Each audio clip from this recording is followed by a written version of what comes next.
Hello future NCC cadets, your most welcome in your channel Army Boys Gyan सागर।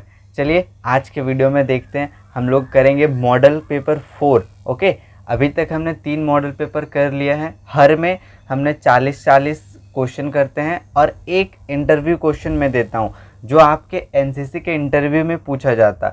अगर आपका selection के time interview हो भी सकता है, नहीं भी हो सकता, बट जो आपके एनसीसी में कैंप होता है उसमें है डेफिनेटली आपका ये सारे इंटरव्यू क्वेश्चन पूछे जाते हैं।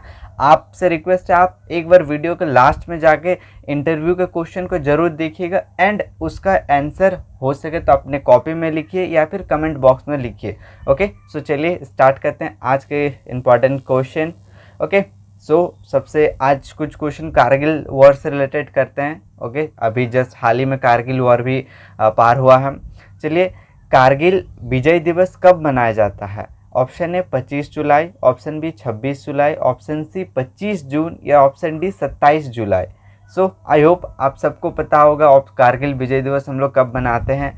एंड जस्ट आप जब एनसीसी में आओगे ना तो आपको बहुत प्रोग्राम्स भी होते हैं, इस पे आपको पोइट्री लिखना होता है, ड्राइंग बनाना होता है, मैनी थिंग्स होते हैं। ओके, सो राइट आंसर है 26 जुलाई। ओके, हम लोग कारगिल विजय दिवस 26 जुलाई को मनाते हैं। अगर कब स्टार्ट हुआ तो 3 मई को स्टार्ट हुआ था। स्टार्ट इन द सेंस कि 3 मई को, शॉर्ट में स्टोरी बता दूं, 3 मई को जो पाकिस्तानी सैनिक थे वो भारतीय बंकर में आ घुसे थे। उस दिन जो गढ़वा बकर जो चराने वाला था, बकरी वहाँ जो चराता था, उसने वो देखा और वो इंफॉर्मेशन दिया इंडियन आर्मी को। ओके, बट ऑफिशियली कब मतलब मेंशन है, यह 19 मई को कारगिल वॉर स्टार्ट हुआ, 19 मई को। ठीक है, उस दिन इंडिया के कुछ जवान गए थे वहाँ पेट्रोलिंग करने। ठीक है, सर्च ऑपरेशन बोल सकते हो। बट अनफॉर्चुनेटली क्या हुआ कि जितने भी जवान गए थे सर्च ऑपरेशन करने, पेट्रोलिंग करने, वो सारे कैप्चर हो गए, सारे पकड़े गए और उनको बहुत ही ब्रूटली उनका लाइक एन मर्डर कर दिया गया, मतलब शहीद हो गए हुए। उनके किसी के कान काट दिए गए थे, किसी का आँख निकाल दिए गए थे, बहुत ही मतलब लाइक एन ब्रूटली उनका हत्या हुआ हो। ओके, फिर उसके बाद धीरे धीरे इंडिया के जवानों को भी पता चल गया कि वहाँ बहुत सारे सोल्जर्स हैं पाकिस्तान के जो घुस चुके हैं। फिर अपने इंडिया ने अपना ऑपरेशन स्टार्ट किया, जो आगे के हम लोग क्वेश्चन में देखेंगे। ठीक है, ये कुछ स्टार्टिंग का मैंने बता दिया।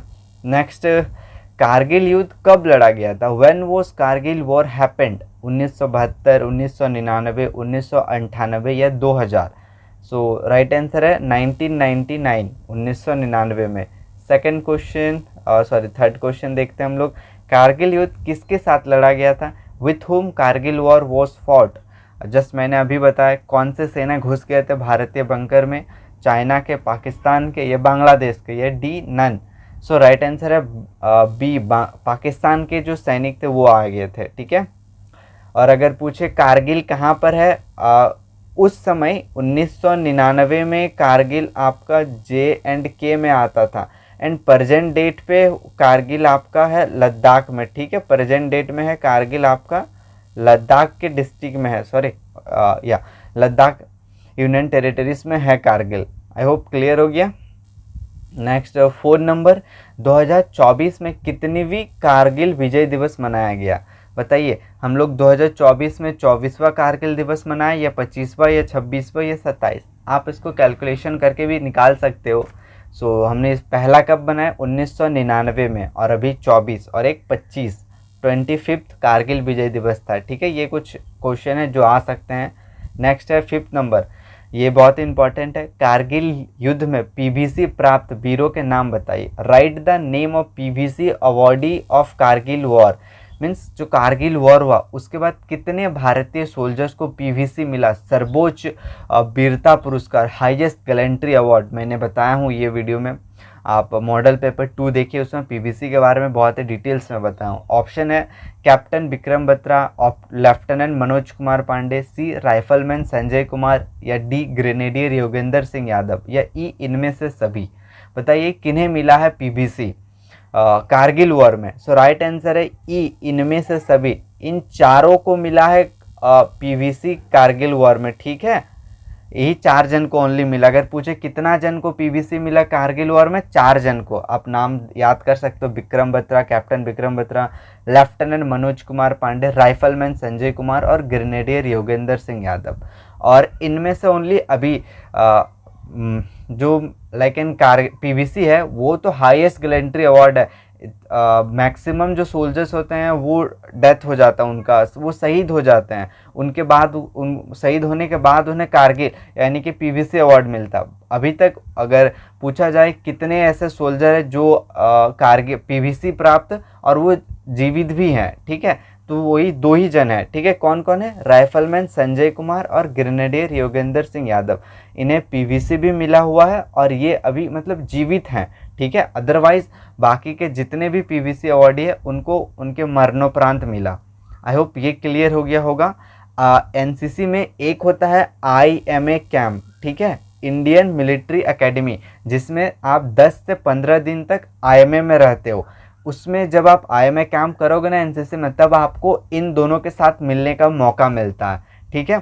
आप जब IMA कैंप करोगे या फिर RDC कैंप करते हो तो उस जगह में ये पीवीसी अवार्डी सब आते हैं, ठीक है। नेक्स्ट है 6 नंबर, कारगिल युद्ध में भारतीय सेना ने कौन सा ऑपरेशन चलाया था? Which operation was launched by Indian Army in Kargil war? बताइए, कारगिल जो वॉर हुआ उसमें इंडियन आर्मी जो लड़ाई कर रही थी वो कौन से ऑपरेशन के अंदर? सो ऑपरेशन विजय, ऑपरेशन सफ़ेद सागर, ऑपरेशन तलवार या ऑपरेशन पोलो? आई होप इसका आंसर तो सबको ही पता होगा, उस दिन सबने स्टेटस लगाया था। सो राइट आंसर है ऑपरेशन विजय, ठीक है। जो इंडियन आर्मी ने ऑपरेशन लॉन्च किया था वो ऑपरेशन विजय था। नेक्स्ट इसी से रिलेटेड कुछ और क्वेश्चन है जो आपसे पूछ सकता है। बताइए कि कारगिल युद्ध में भारतीय वायु ने कौन सा ऑपरेशन चलाया था, यानी कि इंडियन एयरफोर्स ने कौन सा ऑपरेशन चलाया था? ऑपरेशन विजय, ऑपरेशन सफ़ेद सागर या ऑपरेशन तलवार या ऑपरेशन पोलो? राइट आंसर है ऑपरेशन सफ़ेद सागर, ठीक है। इंडियन आर्मी ने कौन सा ऑपरेशन चलाया? ऑपरेशन विजय, और भारतीय वायुसेना ने ऑपरेशन सफ़ेद सागर, ठीक है। अब आपसे ये भी पूछ सकता है कि भारतीय जल सेना यानी कि इंडियन नेवी ने कारगिल वॉर में कौन सा ऑपरेशन लॉन्च किया है? ऑपरेशन विजय, सफ़ेद सागर या तलवार? ऑपरेशन विजय तो हो गया हमारा आर्मी में, सफ़ेद सागर हो गया हमारा एयरफोर्स, अब बच गया तलवार या पोलो।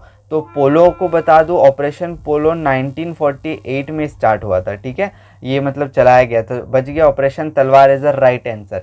ये इंडियन नेवी ने लॉन्च किया था ऑपरेशन तलवार, ओके।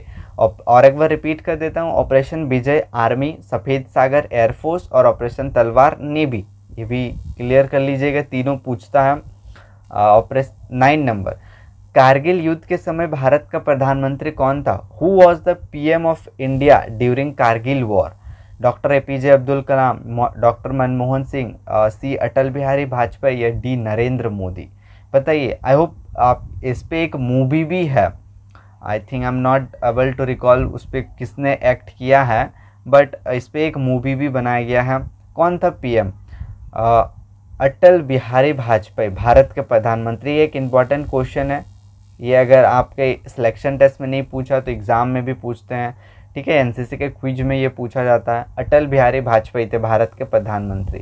तो इसी के साथ साथ ये भी पूछेगा कि उस समय पाकिस्तान का प्रधानमंत्री कौन था कारगिल वॉर, यानी कि 1999 में पाकिस्तान के प्रधानमंत्री कौन थे स्पेशली कारगिल वॉर से रिलेटेड?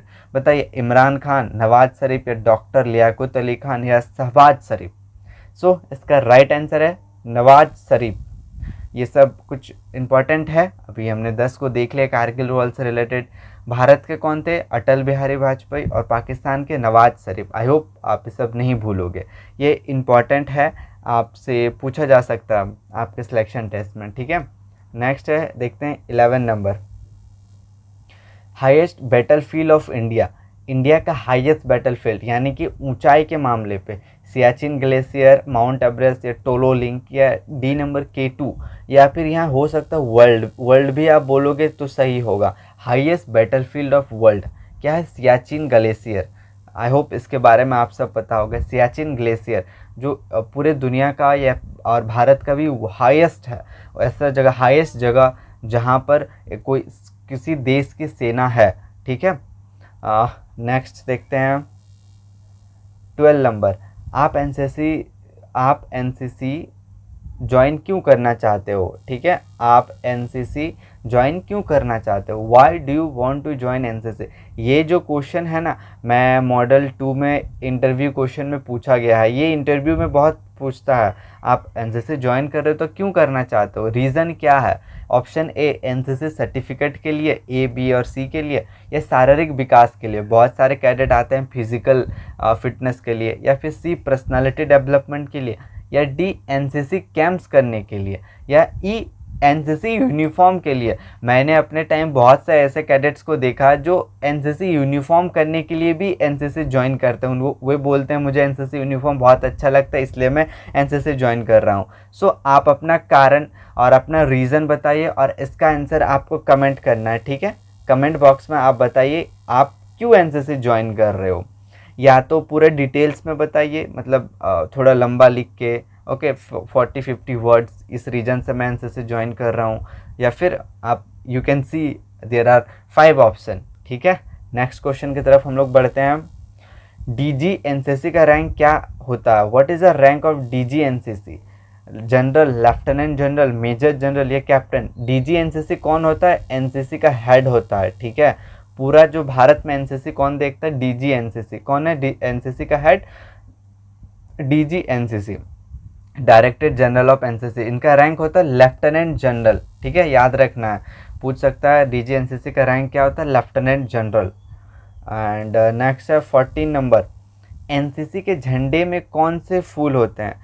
आपको मैंने एनसीसी से रिलेटेड बहुत सारे क्वेश्चन कराऊँ, स्पेशली झंडे से रिलेटेड एनसीसी के, तो आपने देखा होगा उसमें फूल हैं, कितने फूल रहते हैं, 17 को फ्लावर्स रहते हैं। आप एनसीसी के जब फ्लैग को देखोगे बताइए वो किसके, कौन से लाइक एंड फूल होते हैं, कमल के, गुलाब के, या लिली के, या इनमें से कोई नहीं। इसका राइट आंसर है कमल के फूल होते हैं वो 17 को, ठीक है। आप एक बार फ्लैग देख लीजिए, आई होप क्लियर हो गया होगा। अब नेक्स्ट क्वेश्चन इसी से रिलेटेड है, एनसीसी झंडे में 2 डॉट क्या दर्शाता है। आप एक बार फ्लैग को देखिए ध्यान से, देखिए इसमें जो फूल है 17 को कमल फूल के एकदम बीच में ऐसे जहाँ मिल रहा है वहाँ 2 गो डॉट है, ओके। आई होप आपने देख लिया होगा 2 डॉट। वो 2 डॉट क्या दर्शाता है, क्या आप बता सकते हो, या क्या वो एनसीसी हेडक्वार्टर को दर्शाता है, या एनसीसी डायरेक्टरेट को, या ओटीए को, या डी इनमें से कोई नहीं। सो उसका राइट आंसर है ओटीए। ओटीए का full form officer training academy. 2 OTA को दर्शाता है, 2 डॉट है ना, 2 डॉट 2 ओटीए को दर्शाता है। क्लियर हो गया। नेक्स्ट है 16 नंबर, सबसे पहला परमवीर चक्र किसे मिला, फर्स्ट परमवीर रिसिपेंट बताइए। सेम मानिक साव, या मेजर शैतान सिंह, या सी मेजर सोमनाथ शर्मा, या कैप्टन विक्रम बत्रा। सबसे पहला परमवीर चक्र फर्स्ट, और अभी तक पूछे तो आई थिंक टोटल 22 परमवीर चक्र मिल चुका है। बताइए किसे मिला सबसे पहला परमवीर चक्र। इसका आंसर आप सबको आना चाहिए। राइट आंसर है major Somnath Sharma, option C. कब मिला, 1948 इंडो पाकिस्तान के युद्ध में, ठीक है। और सेम मानिक साव को परमवीर चक्र तो मिला नहीं अभी तक, ठीक है। चलिए नेक्स्ट क्वेश्चन देखते हैं हम लोग। 17 नंबर, ओलंपिक 2024 कहाँ पर आयोजित किया जा रहा है बताइए। अभी करंट में चल रहा है Italy, France, England, New York. I hope सबको पता होगा पेरिस ओलंपिक। पेरिस कहाँ पर है, इटली में, या फ्रांस में, या इंग्लैंड में, या न्यूयॉर्क में। जिनको पता है पेरिस कहाँ पर है वो तो इसका आंसर बता ही सकते हैं, फ्रांस में, ठीक है। नेक्स्ट क्वेश्चन देखते हैं हम। अब कुछ फुल फॉर्म आ गया, हर बार मैं कुछ फुल फॉर्म बताता हूँ। अभी तक एक फुल फॉर्म सीख चुके हैं ओटीए का। आज के वीडियो में एक फुल फॉर्म अभी तक सीखा हुआ है ओटीए, ऑफिसर ट्रेनिंग एकेडमी। अब बताइए एडी। आप अगर हिस्ट्री का बुक पढ़ते हो तो उसमें एडी लिखा रहता है, 1940 एडी, 1930 एडी। अकबर का जन्म कब हुआ, या अकबर कब राजा बना, या यहाँ इस तरह के जहाँ पर आपको एडी लिखा हो रहता है, 1945 एडी, 1947 एडी। सो बताइए एडी का फुल फॉर्म क्या होता है। एडी को हम लोग बोलते हैं एनो डोमिनी, ठीक है। और आप अगर कुछ और भी सोच सकते हो जो रिलेवेंट है तो वो भी हो सकता है, अदरवाइज आप लिखिएगा एनो डोमिनी। क्लियर हो गया। नेक्स्ट देखते हैं हम लोग 19 नंबर BC। BC का फुल फॉर्म क्या है बताइए। आप अगर हिस्ट्री पढ़े हो तो उसमें BC का यूज़ होता है कि महावीर का जन्म इतना में हुआ था, जो चंद्रगुप्त मौर्य है वो 326 BC में राजा बना। तो BC का फुल फॉर्म क्या है? यस, आपको वो नहीं सोचना जो आप अपने दोस्तों के साथ यूज़ करते हो। BC का फुल फॉर्म है बिफोर क्राइस्ट। मतलब जो ईसाई धर्म को फॉलो करते हैं वो क्रिस्ट यानी कि जो उनके बोल सकते हो गॉड है उनको मानते हैं।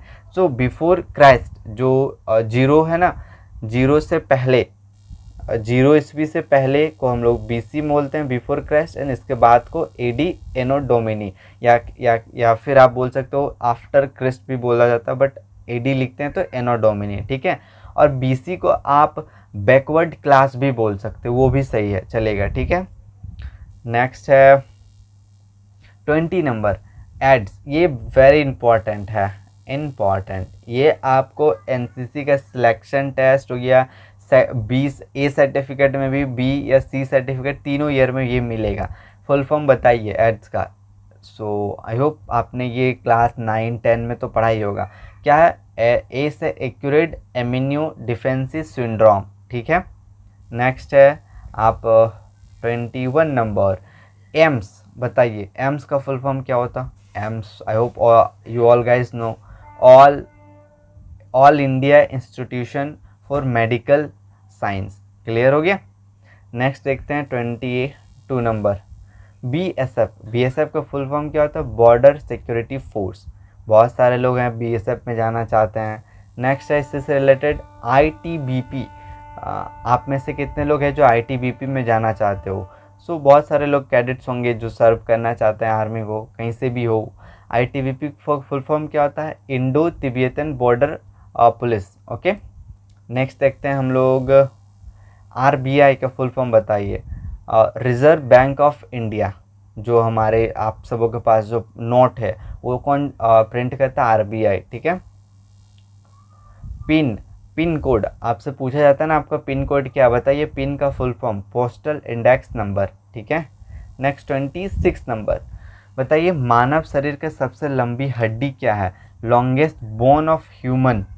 लॉन्गेस्ट बोन, पैर की हड्डी, जांग की हड्डी या मेरुदंड। मेरुदंड यानी कि आपका जो बैकबोन है, या हाथ की हड्डी, ठीक है। इसका राइट आंसर है जांग की हड्डी, जिसको हम लोग फीमर भी बोलते हैं। आप बोलोगे पैर की हड्डी नहीं है, पैर तो जॉइंट है ना, आपके कमर से लेके आपके घुटने तक एक हड्डी है, फिर वहाँ से लेके नी तक एक हड्डी है, एंकल तक। बट जो जांग की हड्डी है जिसको हम लोग फीमर बोलते हैं, सो सबसे बड़ी हड्डी है। क्या आप कभी अपने जांग को बेंड कर सकते हो? नहीं कर सकते हो। जस्ट लाइक एन घुटना को इधर उधर बेंड कर देते हो आप, but not, you can not do your thigh. Thigh भी बोलते हैं हम लोग जांग को इंग्लिश में। आई होप क्लियर हो गया। लॉन्गेस्ट बोन ऑफ ह्यूमन जांग की हड्डी या कि फीमर। नेक्स्ट है स्मॉलेस्ट बोन। मानव शरीर की सबसे छोटी हड्डी बताइए। सबसे छोटी हड्डी, पैरों की हड्डी या जांग की हड्डी या कान की हड्डी या हाथ की हड्डी? इसका आंसर तो सबको पता है, राइट आंसर है कान की हड्डी, जिसको हम लोग हिंदी में स्टेप्स भी बोलते हैं। जो आपके ये कान की हड्डी है ना, इसको हम लोग जो सबसे छोटी हड्डी है अपने मानव शरीर में। हमारे शरीर में कितनी हड्डियां हैं? 206। 206, क्लियर हो गया। और सबसे बड़ी जांग की हड्डी। Next 28 number. हाँ, एक सामान्य व्यक्ति का ब्लड प्रेशर कितना होता है? What is the blood pressure of a normal human? ये जो आप सोच रहे ये क्वेश्चन तो बायोलॉजी का है, फिर आप क्यों पढ़ा रहे हो सर? यस, आप एनसीसी में जब आओगे तो एक टॉपिक है एनसीसी में हेल्थ एंड हाइजीन करके, उसमें ना आपको यही सब पढ़ाया जाता है, हेल्थ से रिलेटेड। आपको एनसीसी में हेल्थ भी पढ़ाया जाएगा। सो बताइए कि एक सामान्य मनुष्य का ब्लड प्रेशर कितना होता है? 120/90 या 120/80 या 80/120 या 110/80? सो उसका राइट आंसर है 120/80। जब कभी आप डॉक्टर घर जाओ, आपका पेरेंट्स का ब्लड प्रेशर चेक हो, तो आप इसको देखिएगा 120/80 रहता, जो उनके पास मेज़र करने वाला रहता ना। ओके, नेक्स्ट क्वेश्चन पे जाते हैं। RBC की जीवन काल कितने दिनों की होती है? What is the life span of RBC? I hope RBC का फुल फॉर्म तो पता ही है। इस RBC के बिना तो हम लोग रह नहीं सकते। RBC क्या है? रेड ब्लड सेल, ठीक है। आप ब्लड में देखिएगा इस तरह का बना हुआ रहता है, रेड रेड, ओके, इसी को बोलते हैं आरबीसी। इसका काम क्या है, जो शरीर में पूरे हृदय से लेके हमारे बॉडी के हर एक भाग तक ऑक्सीजन को पहुंचाता है, आरबीसी। ठीक है, तो बताइए एक जो ये रेड कलर के इस तरह का बड़ा बड़ा रहता है, इसका लाइफ स्पैन कितना है, ये कितने दिनों तक जीवित रहता है? मीन्स मान लीजिए ये है, ये कितने दिनों तक अलाइव रहेगा, कितने काम कर सकेगा? 120 दिन, 80 दिन, 110 दिन या 150 दिन? राइट आंसर है 120 दिन। ये क्वेश्चन ना बहुत I think one times NDA में भी पूछा गया था। ठीक है, एनडीए के जनरल साइंस में आरबीएसए का जीवन काल कितने दिनों तक होता है? 120 दिन। आप बायोलॉजी पढ़ोगे तो ये आपको डेफिनेटली पढ़ने को मिलेगा। नेक्स्ट है इसी से रिलेटेड WBC, इसका फुल फॉर्म है वाइट ब्लड सेल। ओके, और दो को फुल फॉर्म ऐड कर लीजिए। इसका जीवन काल कितने दिनों तक का होता है? Life span of WBC, white blood cell. जब हमारे बॉडी में कोई भी लाइक एन वायरस अटैक करता तब उससे कौन लड़ता है? WBC। रेड ब्लड सेल तो बस ऑक्सीजन पास करता, बट जो इम्यून सिस्टम होता है वह वाइट ब्लड सेल बोल सकते हो, जो हमारे बाहर के जो भी वायरस हो गया, बैक्टीरिया से लड़ता है। उसका लाइफ स्पैन कितना दिनों का होता है? 3 से 4 दिन, 4 से 5 दिन या 5 दिन का, या डी नन? राइट आंसर है 3 से 4 दिन तक। क्लियर हो गया? नेक्स्ट देखते हैं हम लोग 31 नंबर। वेद के कितने प्रकार हैं? How many types of Veda? 3, 4, 5 या 2? आई होप मैं भी किसी को तो समझ में नहीं आ गया ये वेद क्या है। ओके, वेद हैं 4, ऋग्वेद, यजुर्वेद, सामवेद, अथर्ववेद। ठीक है, क्लियर हो गया? 4 को वेद है हमारे हिंदू कल्चर में। 32 नंबर। दिन इलाही किस मुगल शासक द्वारा शुरू किया गया था? दिन इलाही किसने स्टार्ट किया था? शाहजहां, अकबर, जहांगीर या औरंगजेब? राइट आंसर है अकबर ने स्टार्ट किया था दिन इलाही। ओके, ये एक रिलीजियस एक्ट था। बंगाल का विभाजन कब हुआ? पार्टीशन ऑफ बंगाल 1909 में, 1905 में या 1902 में या 1906 में? ये आना चाहिए, ये बहुत बार पूछा जाता है। राइट आंसर है 1905 में बंगाल का विभाजन हुआ था। नेक्स्ट है 34 नंबर। ये देखिए किस गवर्नर के शासनकाल में भारत में अंग्रेजी को भाषा का माध्यम बनाया गया था? मतलब ना पहले हमारे भारत में इंग्लिश कहाँ से है? जब ब्रिटिश आए तभी आया, अदरवाइज़ हमारा यहाँ अंग्रेजी था नहीं, संस्कृत था बहुत पहले। फिर बोल सकते हो फिर अपने अपने बहुत सारे क्षेत्रीय भाषाएं थी। बट जब ब्रिटिश आए तो ब्रिटिश के किस गवर्नर ने भारत में इंग्लिश को एक like an medium of instruction बता दिया है? अब इंग्लिश में ही मतलब हम अपना जो भी प्रचार प्रसार करेंगे, जो भी हमको ऑर्डर देना इंग्लिश में देंगे। कौन सा है ऐसा रूलर?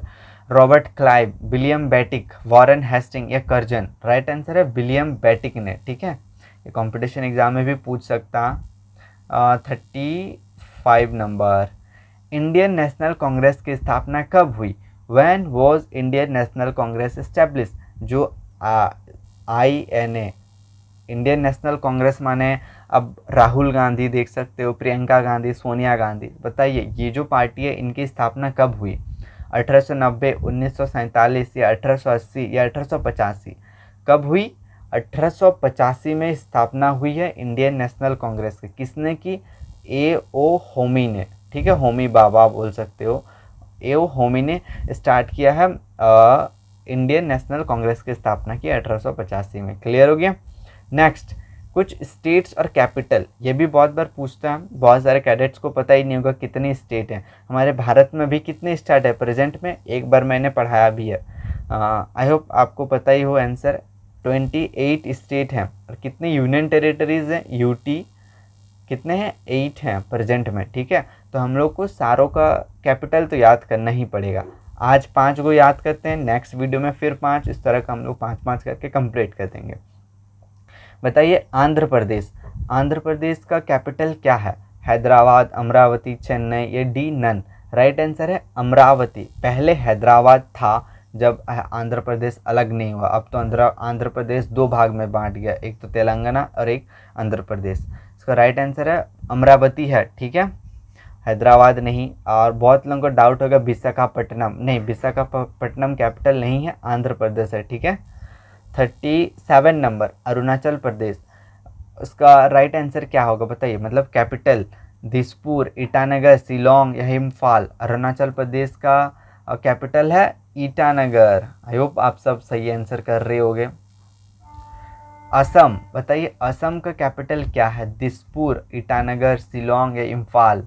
राइट आंसर है दिसपुर। असम को हम लोग, असम का कैपिटल है Dispur. Next question 39 number, Bihar. Bihar का कैपिटल क्या है? गया, पटना, रांची या पाटलिपुत्र? डोंट गेट कंफ्यूज, बताइए राइट आंसर क्या होगा? बिहार का कैपिटल है पटना। ठीक है, नेक्स्ट लास्ट क्वेश्चन है आज का। छत्तीसगढ़, छत्तीसगढ़ का कैपिटल क्या है? भोपाल, भुवनेश्वर, रायपुर या दिसपुर? छत्तीसगढ़ का है रायपुर। ओके, ठीक होगी। आई होप आपने 40 में से, आप कमेंट में ये भी बता सकते हो कि आपने आउट ऑफ 40 कितना मार्क्स स्कोर किया। ठीक है, आपने 40 में से आपका कितना गो सही हुआ। ओके, नेक्स्ट, जैसे हम लोग हर बार हर वीडियो में मैं आपको एक इंटरव्यू क्वेश्चन देता हूँ जो आपके एनसीसी में तो सिलेक्शन टेस्ट में अगर इंटरव्यू हुआ तो पूछेगा ऑब्वियसली है, या फिर आप जब कैंप का इंटरव्यू दोगे ना तब आपसे पूछेगा what is your aim and Y?